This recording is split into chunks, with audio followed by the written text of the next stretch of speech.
नमस्कार, मी Pankaj Madik, SSM news मध्ये आपल्या सगळ्यांचं स्वागत आहे. सध्या आपल्यासोबत विजय उमेदवार दिग्विजय शांताराम कदम आहेत. बायासाहेब नमस्कार. तुमचा विजय झालेला आहे, पहिली प्रतिक्रिया काय? मनापासून मन भरून आले की लोकांनी भरभरून प्रेम देऊन आज तब्बल मला 6,800-900च्या पुढं लीड त्या ठिकाणी दिलेलं आहे.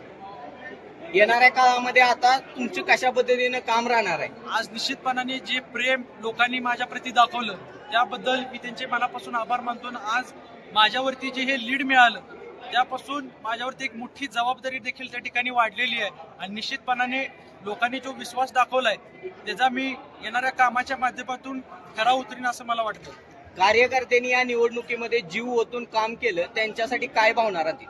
आज प्रत्येक गावामध्ये खरं तर ही निवडणूक प्रत्येक तरुणांनी हातात घेतली, त्यामुळं हे कुठंतरी तुम्हाला लीडचा एवढा आकडा दिसून येतो. निवडणुकीचं वारं जे खऱ्या अर्थाने निर्माण करण्याचं काम कुणी केलं असेल ते आमच्या या सर्व तरुण मंडळींनी त्या ठिकाणी केलं आणि आज मी त्यांना विश्वास देतो की केवळ आज दिग्विजय कदम एकटा पंचायत समिती सदस्य झाला नाही तर इथला प्रत्येक युवक हा पंचायत समिती सदस्य झाला आहे.